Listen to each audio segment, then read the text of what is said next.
I tried to gear this presentation a lot towards what you guys do as far as instructing students and things that we see in the fatality crashes that we work out here and the serious bodily injury crashes that we work out here with the young drivers. We've been getting a lot of them lately, and we want to make sure we touch on a lot of these things. If you have any questions about what we do and all that too when we get finished, we will answer those questions.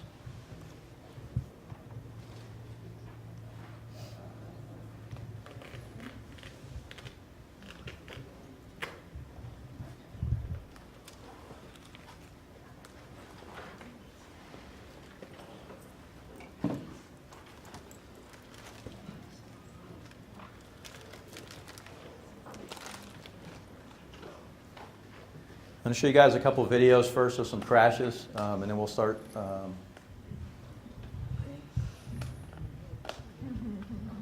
start the presentation as far as things that we see in our fatality crashes.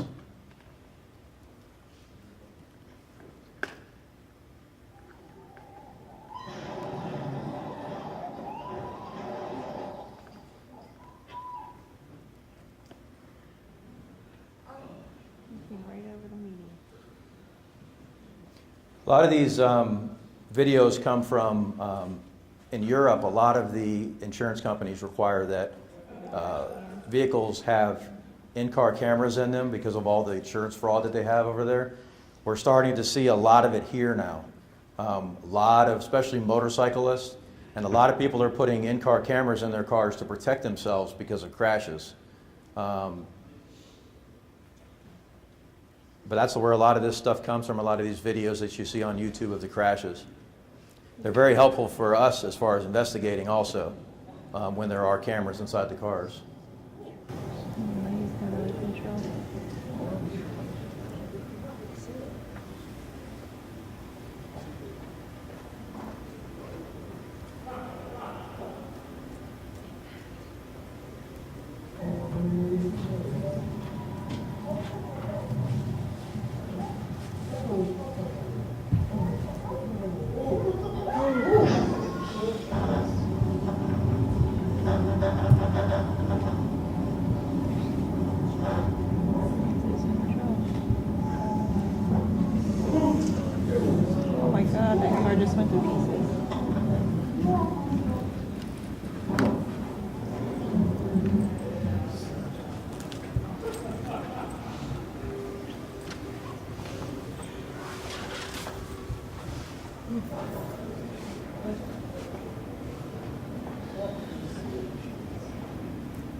That's a wrong-way driver. The tractor trailer had to lock its brakes up to avoid it and still collided.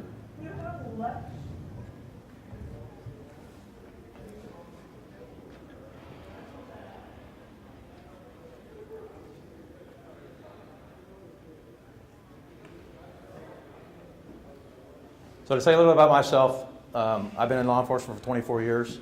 I've been in traffic homicide for 17 years. Did 5 years of DUI enforcement. I actually worked with Jason that was up here earlier. I'm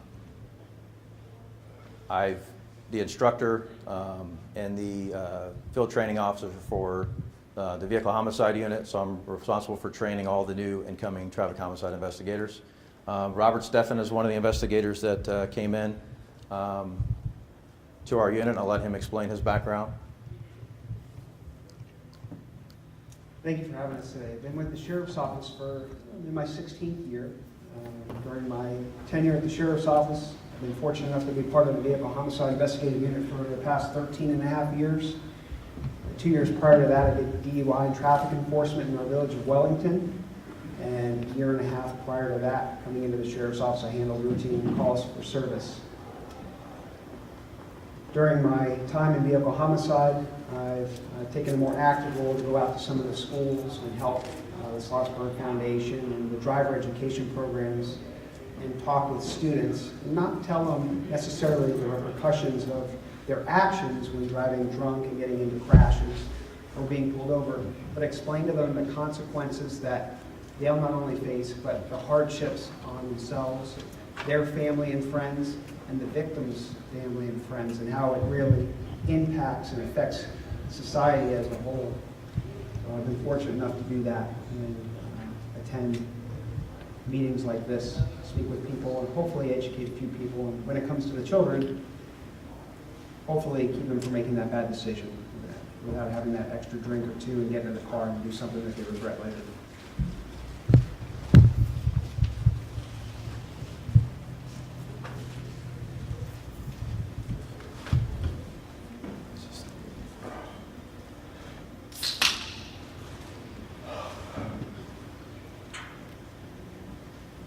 So one of the things I want to talk about in the beginning is I want to make sure everyone understands the terminology that we use when we're investigating these crashes. So what do we call vehicles that hit each other? I think that the most common term is an accident, right? I think that most people would call two vehicles that hit each other an accident. Okay? We don't call it that. We don't call it an accident. And the reason for that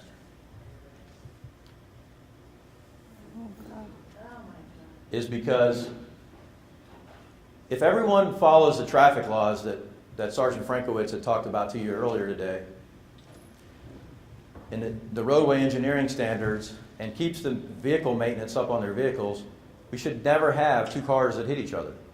It shouldn't happen.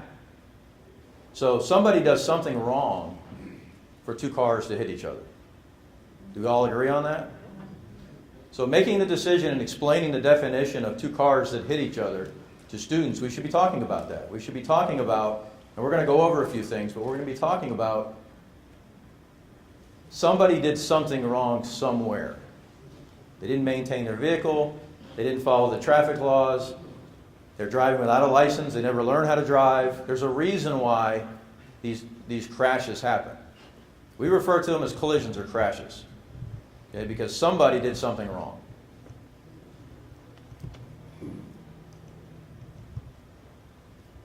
Now it's working.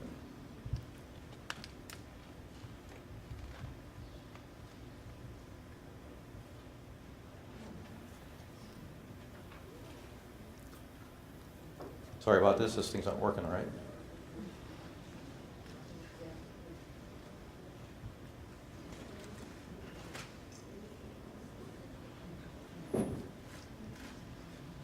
Another thing I wanted to touch on, because we see a lot of problems with this, is trying to make drivers understand what the responsibilities of a driver is when they do have a crash. Because we're seeing a huge number of hit and runs. People don't want to take responsibility for what happened. We're starting to see it a lot in the younger drivers too. They don't want to get in trouble, they don't understand what they're supposed to do. So the Florida State statute that's up here, 316.066, requires that every single time a motor vehicle crashes into another motor vehicle, it has to be reported to law enforcement. Now, whether a report is done is up to the drivers themselves. If it's a minor fender bender in a parking lot and they want to work it out amongst themselves, they can do that. But it has to be called in and reported. Okay? It also requires that all parties remain on scene until law enforcement gets there. They can't leave the scene. They can't go home and talk to their parents and tell them what happened and then go back. They have to remain on scene and the crash report has to be completed if one of the parties wants it done. Everybody understand that? So make sure that we're talking to the students about that when you're teaching them. Because I think they focus on wanting to learn to drive so bad, but they don't focus on the things that can happen when they're driving. So we need to make sure that they understand. Is that every county? Because I come out of County. And when you hit from the rear, she's going to do the report online, she's going to leave. I wanted to stay. And of course, the officer got there before she actually left and said it would be considered a hit and run had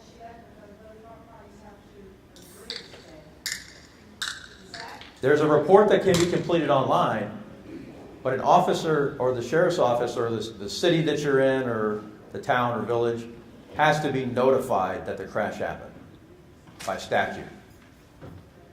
If somebody comes up to you in a crash and says, hey, we'll work this out, or hey, I'm going to go, we'll do this report later, something's wrong.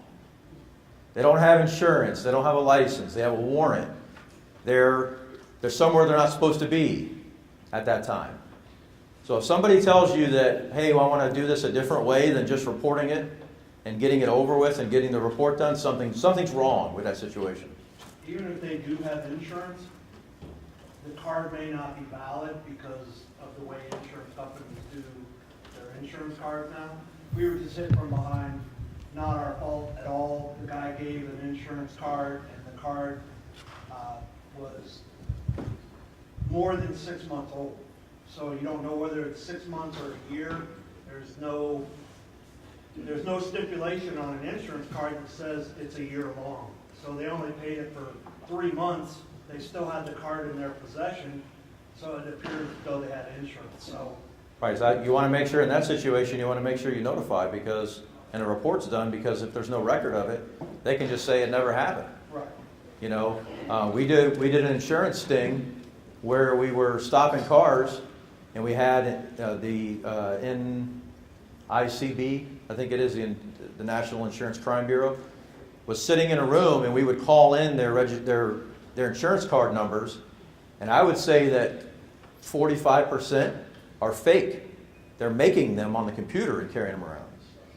So they're not even real insurance cards. So yeah, you can call and get a binder, pay your $60 for the month, and never pay again, and there's no validity to the card. So yes, that is true.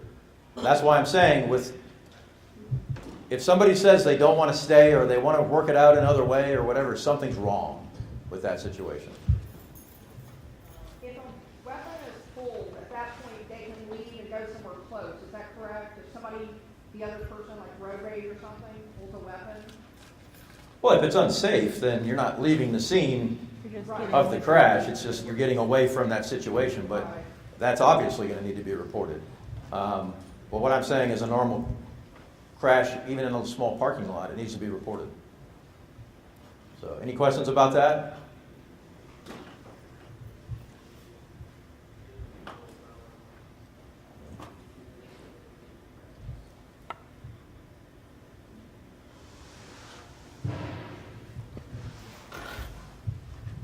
One of the major problems that we've seen, and I'm gonna let Rob talk about this in a case that he recently had.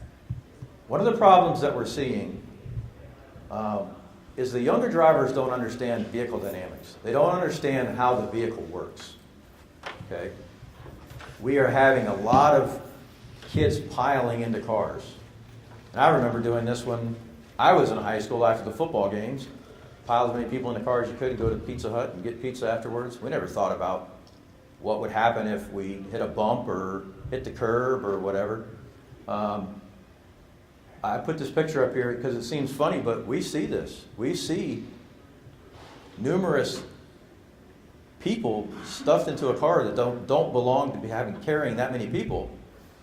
And bad things happen to the car, even at highway speeds. You know, even at speed limit speeds. So the crash I investigated, a young man, he's 19 years old. Just a brief synopsis of his day leading up to the crash. He'd just gotten accepted into the Marine Corps. the Marine Corps. He and his friend went and met with the recruiter in the afternoon, and to celebrate them getting ready to leave the following week, they went to the Wellington Mall. They went to a restaurant, had a few drinks. Went to another establishment, had a few more drinks. They went to his house. His parents weren't home, and they had a few more drinks. That evening, their friends called. They went and met them at a restaurant in Wellington, where they had a few more drinks. And then they went home and smoked a little marijuana and had a few more drinks. Now, it seems like a lot of drinks, but this was over the course of about 8 or 9 hours. So the level of impairment, it was there. He was impaired, And the level of marijuana in his system just exacerbated that to a level where he shouldn't have been driving. But we had that coupled with now they're going to go out and get some snacks for the house. His car was in the shop because he got hit a week before, so now he was in a rental car. And this is what we talk about with not understanding the handling capabilities of the vehicle that you're in. And we can experience this as adults. We get into the car, a rental car, we're not familiar with it, and it takes us a while to get used to that.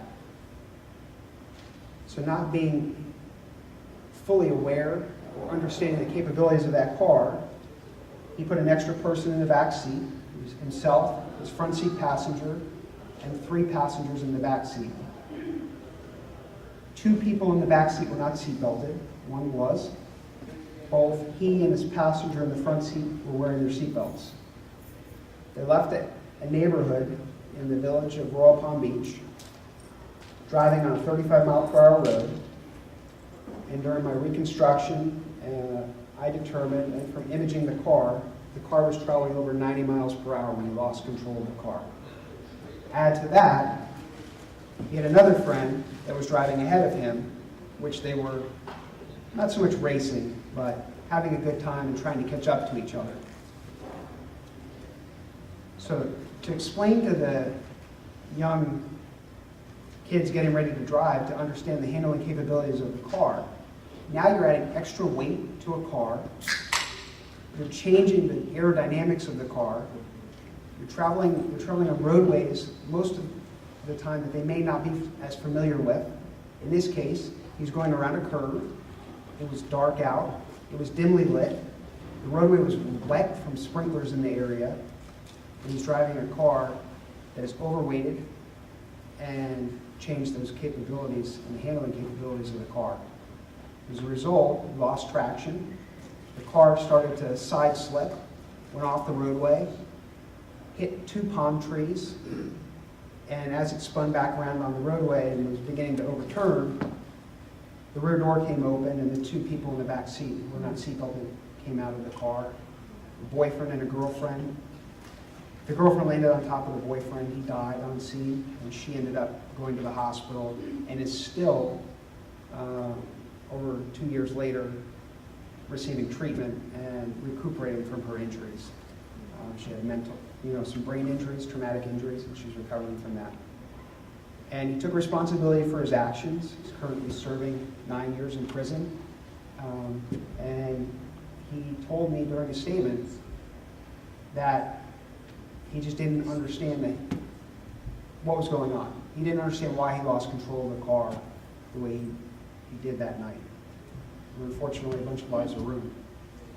So that's one thing we try to get out to the kids. Don't have too many people in the car because it's distracting, and understand those handling capabilities, because Sir Isaac Newton is going to take over when you lose control of the car.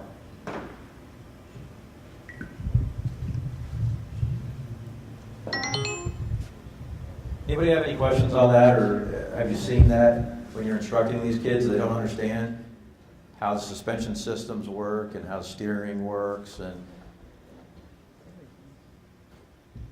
I've seen that in my area. We have a lot of young men who jack up their truck and the bumpers above the height that it's supposed to be, which aids in a collision with the head in a normal car with that.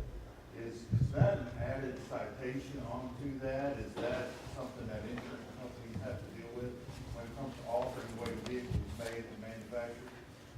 well, we have a lot of that too. I mean, we have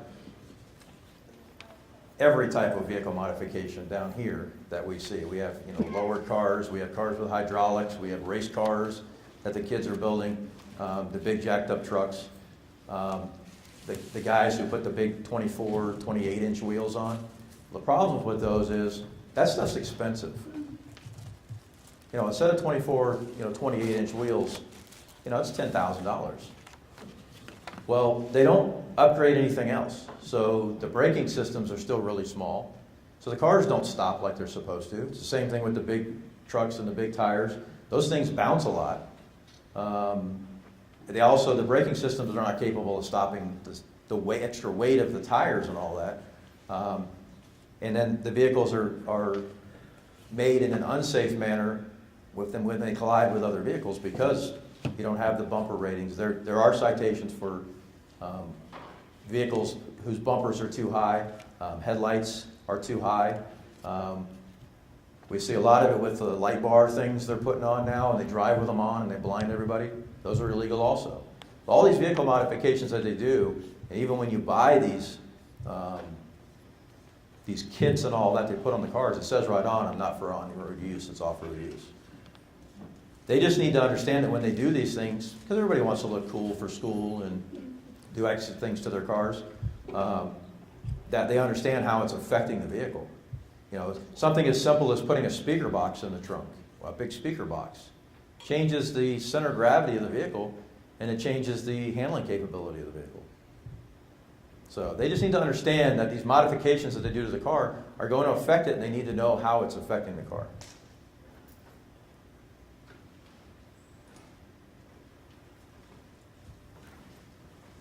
Another thing that they also need to understand is vehicle maintenance. Cars don't last forever. And there's a lot of things that it can happen. And what happens with a lot of young drivers when they buy cars? They can't afford a new car, so they're going to buy an older car that somebody else doesn't want to take care of anymore. So they end up with a car that may need repairs, but they don't do them because they don't understand. I worked a traffic fatality, it's been numerous years ago. An elderly gentleman was in a van, and he was backing out of a parking spot at Albertsons. It was a Memorial weekend, so it was a lot of foot traffic in the parking lot. People coming in and out, buying groceries for parties and whatever. And there was a young man that was walking out, had just bought some steaks for Memorial Day. This gentleman backs out of the parking spot, puts it in drive, and hits the gas, and the vehicle takes off. Well, what we do for traffic reconstruction, our first thought is he hit the wrong pedal, and he pushes on the gas instead of the brake. That's not what happened in this case. The van goes forward, runs over the gentleman who just bought the steaks, and slams into the side of the Albertsons. Once the van comes to rest, it sits there smoking the tires, still accelerating as fast as it can until somebody reaches in and turns it off. So we take the vehicle back to our impound lot and we're doing an inspection on it, and come to find out that the throttle system on the vehicle was so gummed up with dust and grime that it locked open, is what happened. So it was a maintenance issue on the van. And that's very difficult for the victim's family to understand, because really it wasn't the driver's fault. I mean, really it is, because it's his van. But he didn't understand to properly maintain his vehicle, and that's why the crash happened. So we need to make sure that our young drivers are understanding that vehicle maintenance is just as important. You know, checking the vehicle out, walking around it, making sure the tires are good, making sure they're inflated correctly, making sure the brakes are good. I can't tell you how many crashes we work where we look at the brakes and there's no pad material left on the brakes. It's a piece of steel rubbing on a piece of steel. The vehicle can't stop like that. So we need to be careful, and we need to make sure that they understand that they've got to take care of these cars, and they can't just drive them until they stop running. Okay. Any questions on that?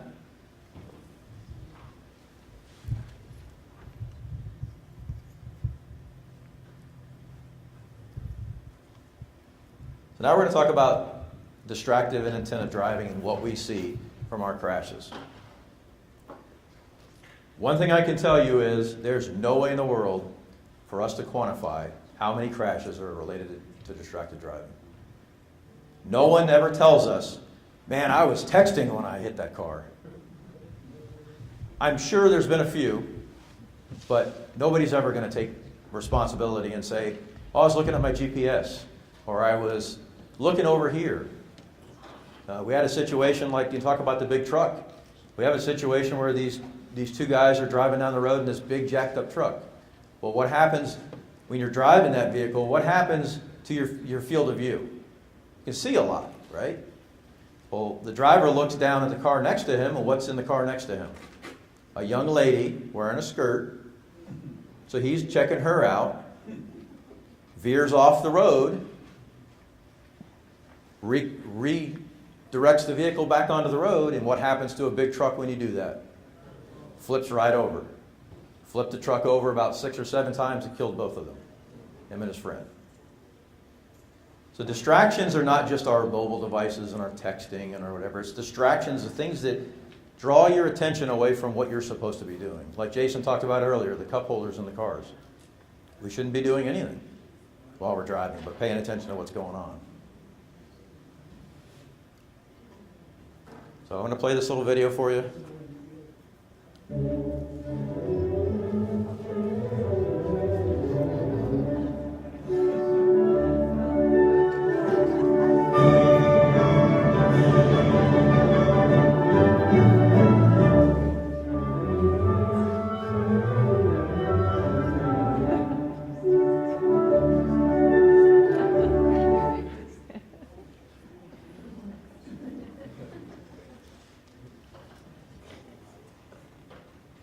Now, we all laugh at that, and we think it's funny because people are falling down and getting hurt and whatever.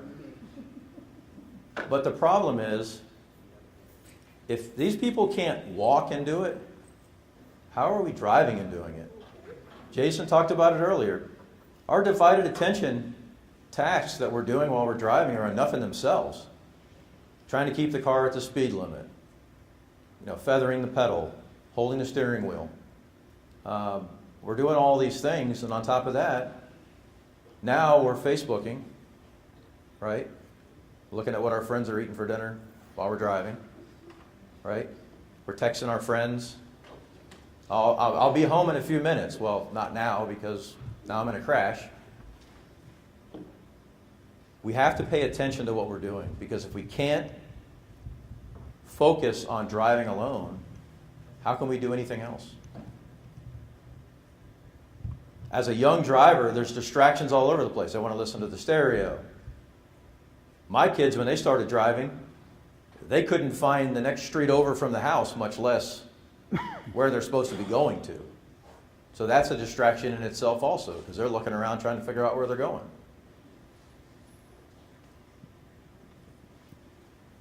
Texting is a big problem. Social media is a big problem. But there are other distractions out there that they need to be aware of also. You guys see a lot of this?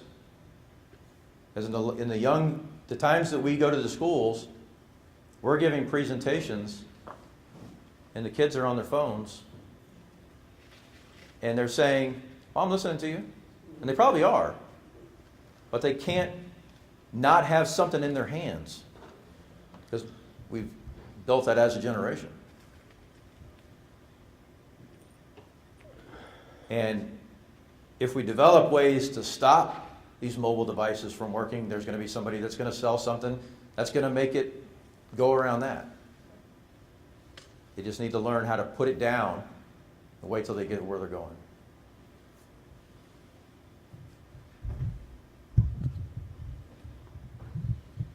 How many people have seen this? Driving down the road. Not only is she not paying attention, she's going to jab that thing in her eye when she runs into somebody. Right? The icing on the cake was 2 weeks ago when one of my coworkers pulled someone over on I-95 doing 65 miles per hour in the 70 zone, and she had her keyboard attached to her device, typing her report in her lap as she's driving with one knee. And my partner said, "What are you doing?" She says, "I'm going to be late. I got to get this report in before I get done." How do you fix that? If she doesn't see anything wrong with that, how can you fix that? As a law enforcement officer, when you see that and you stop this person, you just have to stand there and just stare at them for a few minutes and go, "I don't know what to say to you. I really don't." Because I do this on a regular basis. I'll pull up at a stoplight and I look at everyone around me. Everyone. Even if they're not driving and texting, the minute the car stops, this. I mean, as a society, we're developing calluses on our pinky because that's what holds the phone up, right? And a lot of them, when the light turns green, they put it down. And especially at night, the glow. When you're driving down the road, they're doing this, driving. Are they not? I mean, there's no way you can pay attention. And a lot of these people, they get to their house and they go, oh, I'm home already. How did you even turn? And it's the muscle memory that allows you to drive home. But your muscle memory can't compensate for the little kid that ran out in front of you. Because he wasn't there yesterday, but he was there today.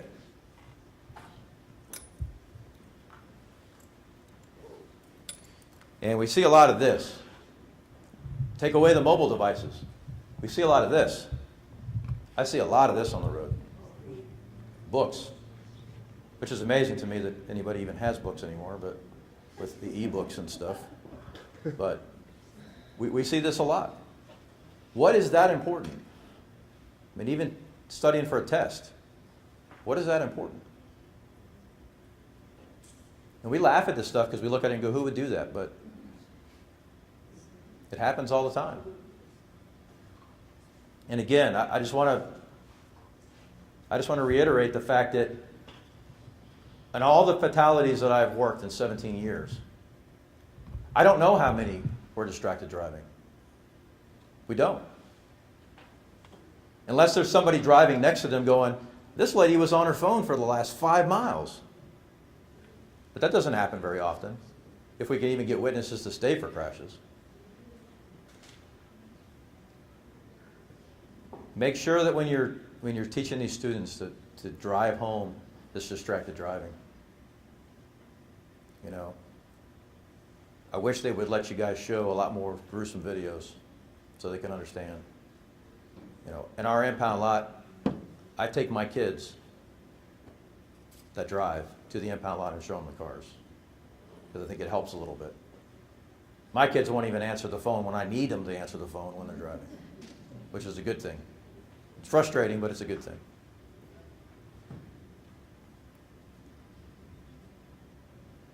Any questions on the distracted driving that we've seen out here? I know you guys see it all the time, so.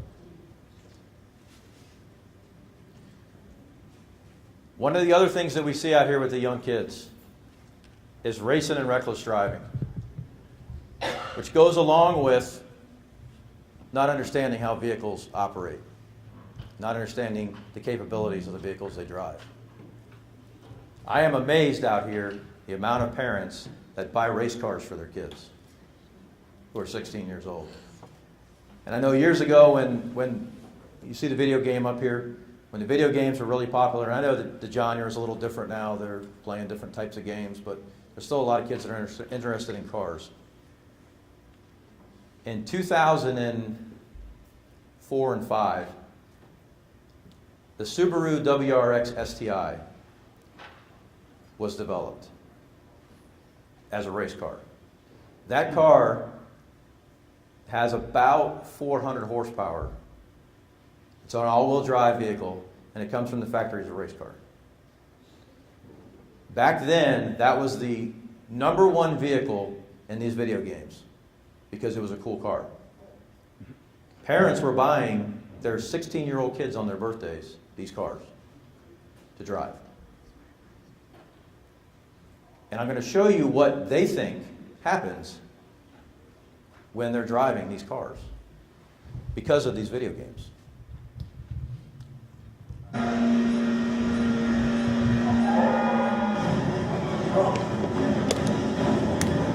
So look at what happens. I get another one. Right? I'm good. I get another one.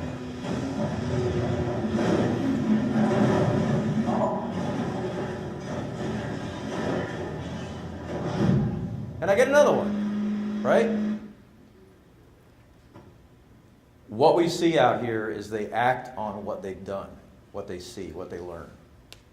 They don't understand that when that Subaru WRX STI hits a tree and breaks into 4 pieces and kills everyone in the car, they don't get another one and another chance. We had a crash just like that in Boca, down on Lyons Road. When we recovered the cell phone from the passenger, who was the girlfriend, who wanted to be with this guy because of the car, because it was cool. She was video recording him driving, screaming for him to stop and let her out before they hit the tree because of the way he was driving. Because they don't understand that they get a second chance. When someone gets a car, and I don't care if it's a Honda Accord or it's a Ferrari, they all go fast. They just don't handle as good. When they try to go fast in them, bad things happen. You all agree on that? I'm going to talk about a story, and then I'll let Rob talk about his. Just recently, and I can talk about this case now because the young man just pled to the court last week.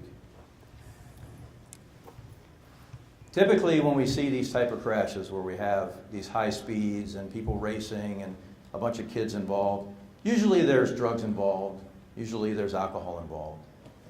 But this situation was a little different. It was prom night. We're all Palm High. This young man asked this girl to go to prom. His parents let him, and his uncle says, "Take my BMW. It's a nice car, you're going to have a nice night." And they go to prom, and everything's great.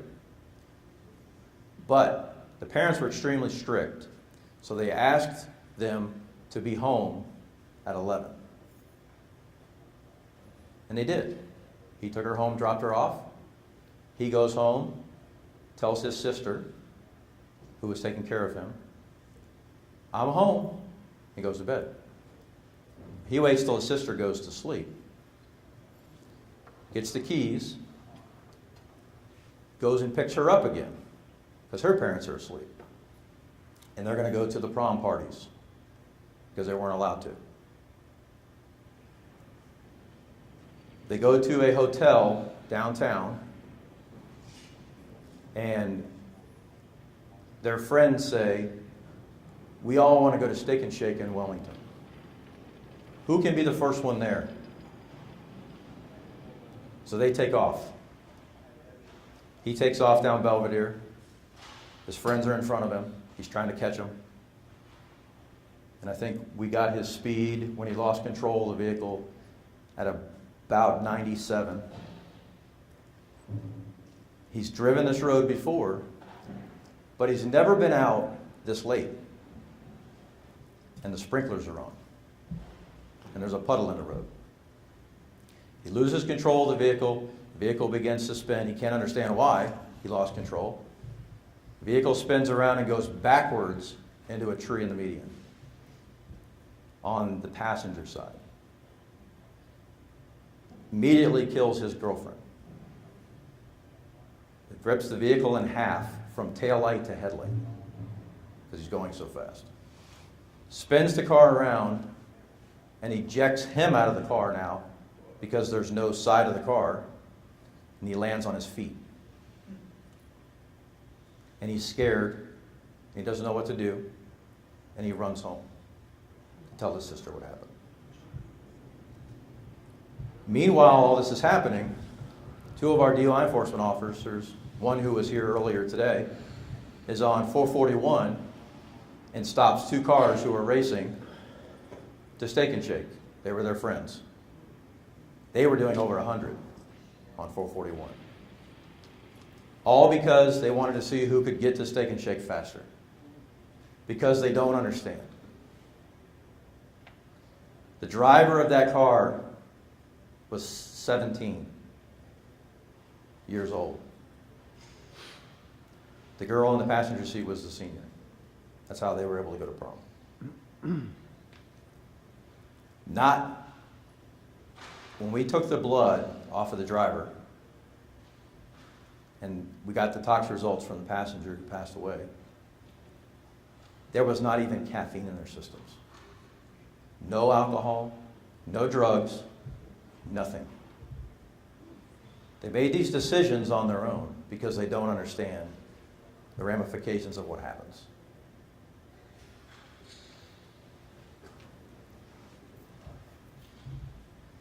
I'll talk about this case and then I'll let Rob talk about his case. This is a case in the village of Wellington. Vehicle was traveling down South Shore, obviously at a high rate of speed. Hit a tree, and the car pretty much just disintegrated around the tree and killed the driver. I think his speed was like 104 when he hit the tree.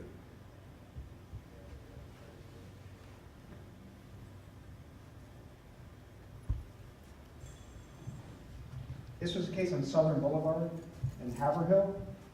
A young lady was home from the armed forces on a 2-day break to see her family. She was with her boyfriend, and they're driving far too fast for the conditions. They came upon a car, and the driver, because of the car being in older condition, steered to the left. It was calculated. He decided he was going to teach them a lesson, the car in front of them, because they weren't going fast enough. They were doing the speed limit at 50 miles per hour, and he was doing almost 100. So he got up as close as he could to the rear of that car to teach him a lesson, yanked the wheel to the side, and when he yanked it back, lost control, went into the median and split the car in two. I think the best advice we can give to our students would be advice that one of our boat captains gave to me when I was doing a marine enforcement initiative. So I can't operate a boat to save my life. He said, don't drive it any faster, then you'd be willing to crash it. Because every time you park this boat and you pull it alongside another one, or you pull it up next to a dock, you're crashing. It's just a controlled crash. Maybe that's a little bit of good advice we can give to our students. So to end the story on the young man that was driving the car from prom night, we worked with the family. The victim's family knew him very well, knew the family very well. They ended up working things out, and he's going to do a year in jail, and he's on probation for 20 years. So this young man can't do anything wrong in his life. And I really hope that he does it because he's not a bad kid. He just made a bad choice that night. And none of the kids that were involved in it, they were all good kids. As a matter of fact, as a law enforcement officer, we pretty much know when we talk to other law enforcement agencies if somebody's a problem or not. When I went to the school to talk to them about this kid, the school resource officer didn't even know who he was. So that tells me that he's a good kid. And one of the reasons we worked with him on it because he's supposed to graduate this year. He has straight A's. And we're allowing him to defer his jail time until he graduates, so he can graduate. When we talk about this stuff to these kids, a year in jail to him is going to feel like forever. And he's going in as an adult. So he'll be in adult jail because he'll be 18 when he goes in. So we just need to make sure that we explain to them that even if it's a situation where it's not drinking and driving, or they're not doing drugs, or they're not breaking the law in their eyes, they still can be punished for what they did and the decisions that they make. Even though they're under 18, when they get that driver's license, they have to make sure that they understand the ramifications of their actions. As you can see with all these crashes, speed never has a good result. I have a sign that somebody made up on my desk and it says speed kills. And it's true. We have crashes out here on Military Trail every day that are 45-mile-an-hour crashes. And people get out and go, oh my God, my car. But when they're going 70, 80 miles an hour, it doesn't end like that.